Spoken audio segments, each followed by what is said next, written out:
Hello, happy Monday, and welcome back to another episode of Meeting of the Minds Mondays. I'm your host, Intellects, and we're going to get right into it. All right, but before we drop the topic for today, just a couple of announcements, just a precursor of what we got going on here at Intellects. If you need any assistance with anything that you have going on with your brand, your business, if you need help online, promotions, web design, all of the things, go to intellects.com, see all the products and services that we offer, book a free consultation so you can get a customized and personalized plan for your specific, unique artistic needs.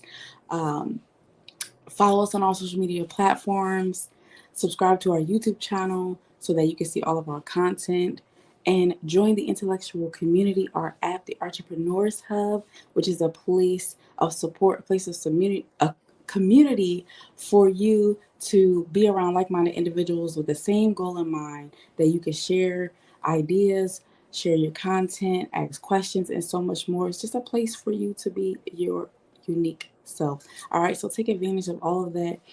To get the app, download the Mighty Networks app, search us once you create your account, and we are right there waiting for you. All right, so today we are going to be delving into a topic that we have been on for a couple of months now, which is purpose work, and this is part 6. I hope you all have been keeping up with all of the parts that we've been doing. It's been giving us a lot of great information. All right, so if you haven't, Simon has been getting us together and he's just been keeping it real. So we are going to jump right back into what we've been doing. All right, so without further ado, let's get right back into it. Make sure y'all drop your comments below what purpose work means to you and what you're doing along your journey to fulfill your purpose work. It's a stupid conversation because everything requires context, right? You don't have strengths or weaknesses. You have characteristics and attributes. And in the right contexts, those things are strengths. And in the wrong context, the wrong environment, those things are weaknesses. Always, right? So it's better to know who you are and then look for the environments in which those things will be advantages. So for example, if somebody came to me and said, Simon, your work's amazing. We're going to offer you £10 million to do whatever work for us, and we're going to lock you in a room by yourself for 3 weeks and let you get at it, right? Now, superficially, most people will be like, amazing, but I know that if I say yes to that deal, one of two things is absolutely going to happen. One, I suck at working by myself, right? I know this. This is an attribute. I like being on a team. It is an attribute. Not a strength, not a weakness, an attribute. So if you make me work by myself, one of two things is absolutely going to happen.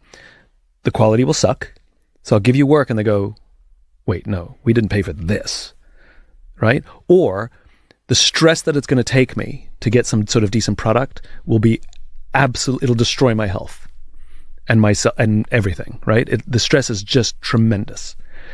So when I get offered, if anybody's listening, I would accept this offer. But if anybody ever came to me with that offer, I would say, thank you, but I would like a team of people, please, that I get to choose. And you can lock the team in the room for 3 weeks and we'll come up with the product.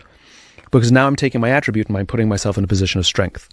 And so one of the things that when I learned my why and I learned my hows, it helped me better navigate and create the environments that make me more likely to be in a position of strength than not. That's all it is. And if I couldn't make it work, at least I went in with eyes wide open going, this is going to suck, but at least I'm going to do it for a short period of time. And I think the cost is worth it, right? Because I always weigh the cost of everything. Everything comes at a cost. There's a cost for the money you make. There's a cost for your career. There's a cost for your relationships. And there's nothing wrong with that. Just like there's a cost to buy a cup of coffee, right? The question is, was the cost worth it? Yeah. Yep. Was this coffee worth £5, right? If the answer is yes, spend it. If the answer is no, find somewhere else to spend it or look for something cheaper. And so I always weigh the cost and say, is it worth the cost? And if the answer is yes, I'll do it. And if the answer is no, I'll work very hard not to. I mean, this is fascinating because we've done over 200 of these interviews, Simon, where we often come back to the teaching of Howard Gardner, the educational psychologist, that has that great line of, don't ask people how clever they are. Instead, ask them, how are they clever? And a really good example of that was when we interviewed Jo Malone. She's a perfumier, and she spoke about how in the school environment, she came from a broken home, so she was working extra jobs over evening and weekends. She was dyslexic. It hadn't been diagnosed. So in the school environment, when she was yawning because she'd been working the night before, she was diagnosed as being lazy. When she couldn't understand the work, she was diagnosed as being stupid. And she said it was when she took herself outside of that environment that she realised she had this amazing ability to take ingredients and create beautiful smells. So we're seeing this pattern remarkably frequently amongst our high performers that you're describing. I'm interested in how, again, our listeners could identify their characteristics and their attributes so that they can put themselves in environments where they thrive. I mean, you have to be honest with yourself as one, which is, you don't have to beat yourself up, but you don't have to rationalize and make sure that everything's good, which is, most people have some sense of self-awareness. Do you work better by yourself or on a team? You can answer that one. Do you work better under stress, or do you need time? Are you the kind of person who, you get good grades, but you need to study a lot, or your grades are fine, but you didn't study that much? I always believe grades should be ratios. It's like the grade achieved over number of hours studied. Right. Okay. So if you need a first and you're willing to give someone 50 hours, that's your person. But if you're willing to sacrifice quality a little bit, but you need it done in an hour, I got somebody else for you over here. Not better or worse. Different. Right? And I think what we have done is we've falsely assumed that high levels of achievement is the most important. So if you get the top grades, it means you're the smartest in the room. But again, not if it took you 50 hours and I need somebody who can work under pressure. Yeah. Right? So most of us kind of know that. How do you learn? Can you skip class and just do all the reading and you'll do well on the test? Or do you have to go to class because you have to hear it? Are you an oral learner or are you a visual learner? How do you take notes? All of these, I think anybody who's a little bit introspective can figure out where they did well. I cannot go and I have ADHD, so reading is pointless to me. Right. In one ear and out the other. I mean, it's literally pointless. And so I still have to pass school. And so I'm a great believer that the solutions we find to the struggles we have as children become our strengths as adults. So I'm at school with ADHD. I can't read. I mean, I can physically read. I just don't comprehend. And had it been diagnosed? No. I didn't get diagnosed until an adult. And so many similar things, hyperactive kid who was accused of being selfish or didn't care about people because I was absent-minded. I forgot a lot of things that I was supposed to remember.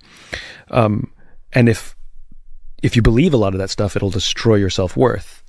And there were definitely moments where that happened. I'm like, oh my God, I'm a selfish, horrible human being, But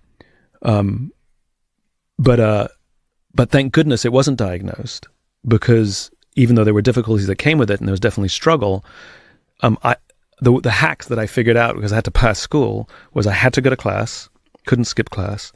I needed really good teachers who were good at explaining things. I couldn't have them teach from a book because I had to enjoy myself in class. I had to go after class and talk to the teacher because the conversation helped me learn, and then I did fine, And so I got really good at asking questions and I got really good at listening. Well, look what I do for a living, right? So all of those skills were formed. And so why am I good at connecting patterns like I did with you with just a couple of examples? Well, that comes from my childhood because I had to pass the test. So I needed to get as much information from as short a period of time as I could because I got to figure this stuff out.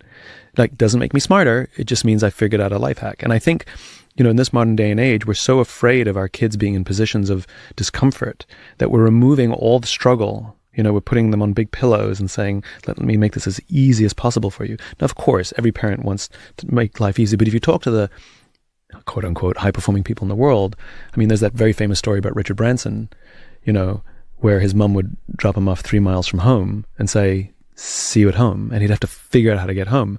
And she would always tell the funny story how this, whatever it was, half an hour, 20-minute walk would take him 3 hours because he kept stopping to look at all the flowers and look at all the bugs. And now you understand a guy with a tremendous ability to solve problems and with insatiable curiosity. Well, duh. Go look at how he was raised. And And you talked about it in the bully at school. Like, you know, adversity is the best teacher in the world. And if we over coddle and oversimplify, and then we're not allowing people to learn who they are, what they're made of. And I'm not just talking grit. That's too obvious. I'm literally mean like the thing that makes you you. Yeah. And every single one of us, you talk to anybody who's what we, you know, the world would consider high performing, assuming that they're healthy, you know, they all overcame something. Every one of them. You know, Elon Musk was horribly bullied, you know. There's lots and lots of stories of ADHD and dyslexia, and, you know, tons of those in the entrepreneurial world especially. We've had many on this podcast, you know, people who've suffered huge physical injuries or childhood traumas, and this sort of sense of, you know, post-traumatic growth is very common in the conversations that we have. And again, that's perspective, right? Yeah. Everyone will go through stress. Everyone will go through trauma, 100%. And trauma will have side effects. But it also, you know, I believe the world is balanced. I believe the world is always balanced. Yes, there are costs, but there's also benefits. And so if you go through trauma, yes, there will be costs and there's also benefits. You know, go back and look at COVID and say, and you know, when people talk about lockdown and, oh, this is what happened and how awful it was, and this is what, now ask yourself, and what was good? And I bet you can come up with an equal number, because it's always balanced. Yeah. The question is, are you looking for it? And, you know, I guess maybe because of, you know, just natural disposition or just learned, who knows, but my natural disposition is to look for the benefits. I acknowledge the costs, but I look for the benefits. Can we please talk about leadership? You reeled off a few names about half an hour ago. Why were those names in your mind? Why are those considered good leaders? All right. What did y'all think about that? You know, just listening to him speak and talking about purpose, it just goes to show you that it's not about the accolades. It's not about what you call yourself. It's not about the recognition. It's not about any of that. It's about doing what comes from within. And that means more than anything else. That means more than everything, right? Like, you can have all the money in the world and still be empty. You can have all the success, all the fame, all the recognition, and still feel like something is missing. Because if you are not walking in your purpose work and you are not fulfilling that purpose, you're always going to feel like there's something missing. So just remember that whatever you do, if it's worth the cost, do it. And if it's not, then don't. Don't settle just because it's a lot of money. Don't settle because you think other people think it's good for you. Do what's best for you, what you know that you need to be fulfilling while you're here. And don't always assume that just because people have a lot of notches on their belt and all of these things that is okay, or that they've made it. That's not the definition of what success is, and that's not the definition of walking in your purpose. A lot of people can be great at a lot of things and accomplish a lot of things and that not be their purpose. So don't get confused by the hype, all right? Social media will have you doing that. Let's not believe the hype, all right? But let's get back into it. Considered good leaders by you? All of them outlived their own lives, meaning that we've forgotten a lot of the people who may have accomplished great things along the way, but for some reason we remember them. And they weren't the only ones doing it. The only ones leading their organizations or their movements. They certainly weren't the first, but there was something about them that sort of inspired people to believe in something bigger than themselves. I mean, when Steve Jobs dies, here's a multi-billionaire who lives a lifestyle that none of us can relate to. And we laid flowers at an apple shop after he died. What? Right? That's ridiculous. But the only reason we did that is because for some reason we connected with what he stood for. He made a certain group of people feel seen and heard in a way that others didn't. And the fact that he ran a tech company, that was what he did. but why he did it was something quite different. There's a reason why young people and creative people are attracted to that, because he was a rebel. He was an iconoclast. He stood against the status quo. He and Steve Wozniak. And that's what creative people and young people like to do. Yeah. It's not an accident. So yeah, all of them outlived their, sort of lived lives that lived on beyond them. Yeah. So how can we? And by the way, just as an aside, every one of us has a deceased grandparent, a friend who has passed, who we continue to invoke their names to this day. Yeah. And so you don't have to have led a big company or a social movement to have had an impact on people's lives where they will literally tell your story and carry your name for the rest of your life. My grandfather was extremely important to me. And his name shows up in funny places. I use his name as passwords and, things like that. So why was he so significant for you then? So he was completely unique. I mean, he was a complete weirdo, and he sort of, very few people got him, but I saw a side of him, and he sort of opened up to me in a way that he didn't open up to other people. And he basically showed me that you have permission to be your own weirdo self, even if other people won't get you. How did he do that? He just didn't give a shit what people thought about him. He just cared zero. I remember I was a little kid and there was a politician on TV saying something or other. And my grandfather just sort of, we were watching the news, and my grandfather goes, "I'm not voting for him." And I said, "You don't like his policies?" And my grandfather says, "I don't like his hair." I said, "You can't not vote for somebody because you don't like their hair." And he said, "I can not vote for somebody for any reason I want." And I was like, yeah, I guess. And he just did his own thing. And, he wasn't the most, some people loved him and some people didn't. And he definitely drove my grandmother nuts. But he just did it his way. Do you care what people think of you? I care. So I made a deal with myself a long time ago that if somebody doesn't like me, because basically if you want to achieve anything in this world, you have to get used to the idea that not everybody's going to like you. Like, you just have to get used to that. And if you want everybody to like you, and that's inconsistent with making an impact of any sorts, it just doesn't work that way. But I made a deal with myself that if people didn't like me because they disagreed with me, I was okay with that. And if people didn't like me because they were intimidated by something I said or did, or I was okay with that. But if somebody that I respected didn't like me, I have a problem, and that I have to take accountability for, and I'm doing something wrong. And that's sort of the deal I made with myself. And so that goes to this day, so if I have friends who won't read the reviews of their books, or won't read them, and I go read them because I find it, because if they're helpful, I want to know. Yeah. So if there's a critical review that explains in a really neat, nicely organized way that where one of the things I wrote faltered or didn't work, I actually like, yeah, that's a good point. That's a good point they're making. I'll take that one. Whereas somebody just calls me an idiot or a Neanderthal, like somebody literally called me an idiot. I'm like, what am I supposed to do with that? Like, this is the worst book I've ever read. I'm like, okay, compared to what? Like, I don't know. That's not helpful to me. Give me something helpful, So bad reviews or bad criticism, like, again, if it's helpful, I really welcome it. But if you're just throwing stones, I actually don't know what to do with it. Yeah. So tell us the best piece of feedback you've had then, if we talk about you as a writer, so we get specific. Because your work is invoked and will outlive you. Yeah.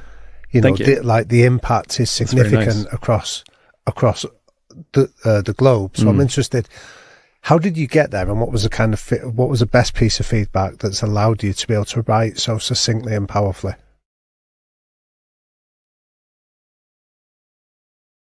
So when I wrote my first book, nobody thought I could write, including me.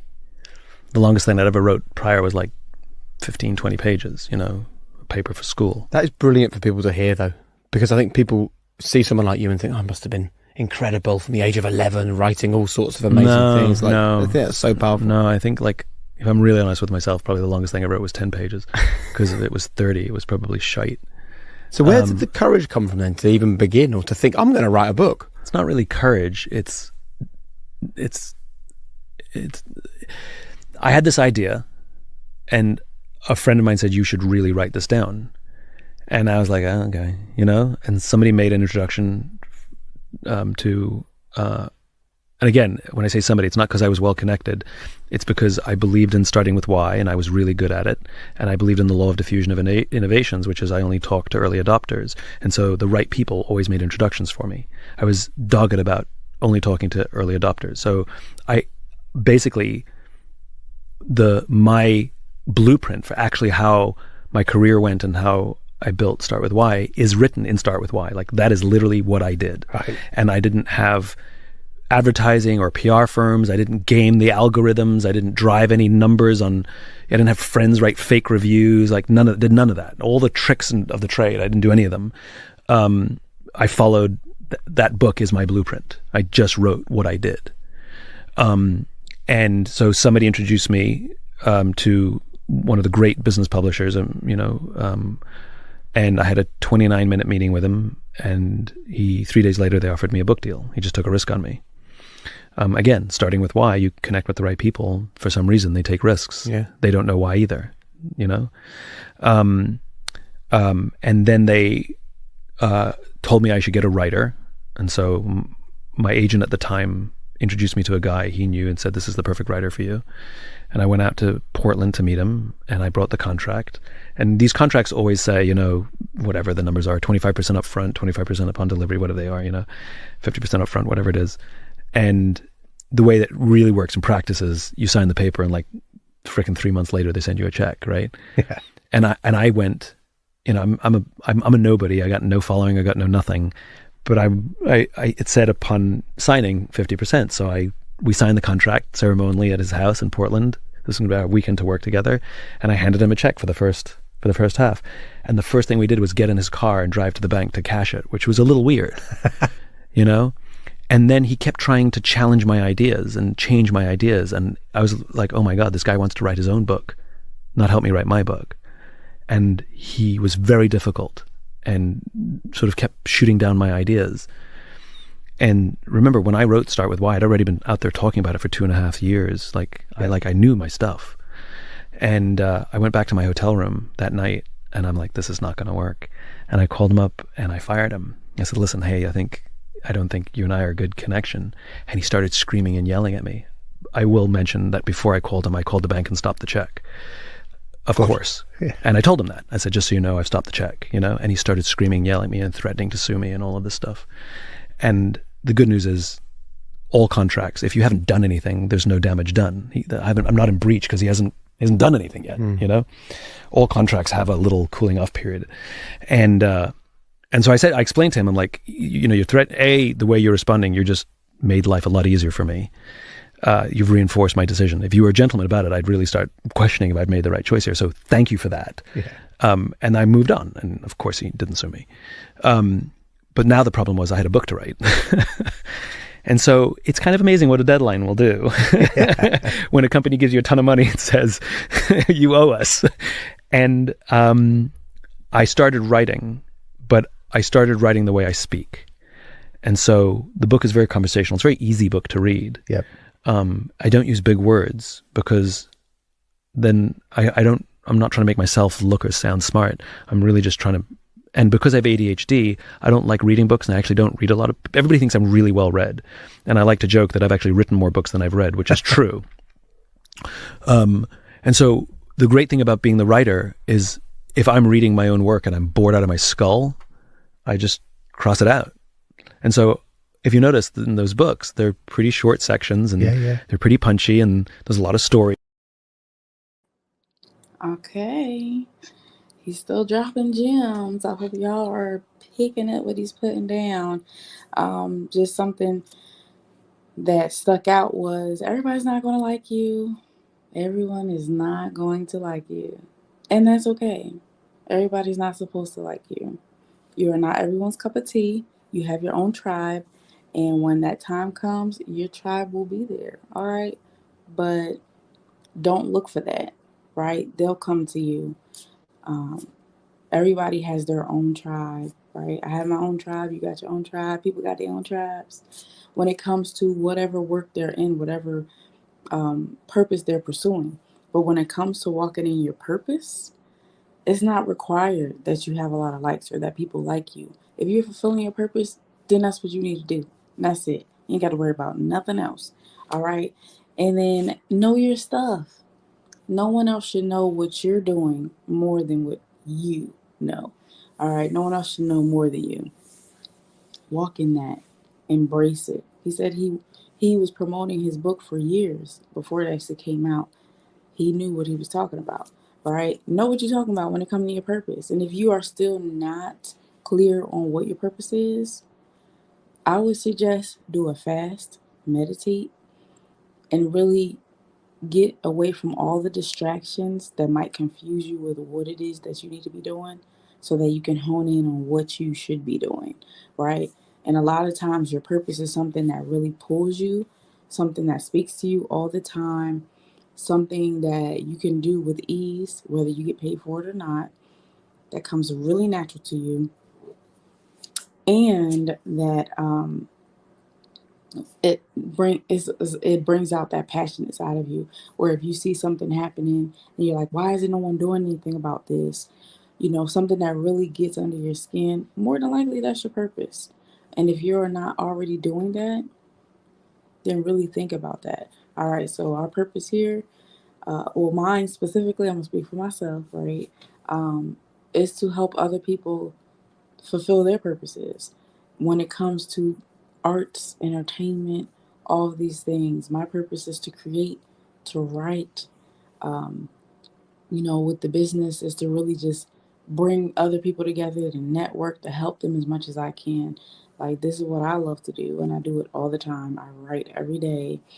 I embrace artistry every day in some type of way, whether it's listening to music, creating my own art, all of these things, creating period is what I do all the time. So it's what I enjoy, right? All right, so that's my little spiel. Let me know in the comments what your purpose work is. What are you doing to fulfill your purpose work? What is your purpose? Let us know. And how you can be of service to someone else, because we're all in this together. So share what you got going on. Someone might see that and be like, you know what? I need that. Let me connect with you. Right? All right. Well, until next time, I hope you all enjoyed this session of Meeting of the Minds, Purpose Work Part 6. Stay tuned next time, because he was not finished talking. So there will be another part to this. So stay tuned. Let us know what you thought about this episode in the comments. Have an amazing day and an awesome rest of your week. Intellects here, and welcome to Intellects Artrepreneur Agency, the Indeed for Artists. If you want to be a part of the intellectual community, check us out. We have so much going on Mondays, Wednesdays, Fridays, and everywhere in between. And we even got our own app, okay? So make sure to check us out.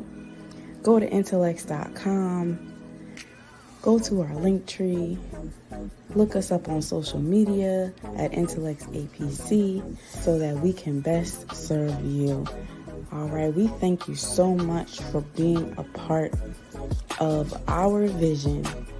We appreciate you, and we wouldn't be here without all of our amazing subscribers and supporters. Don't forget to sign up for the talent show every month, and someone always leaves with a prize. And don't forget to take advantage of all of our special offers, our events, our merch, our resources, our referrals, because we are here to serve you, okay? And thank you for the love. Until next time.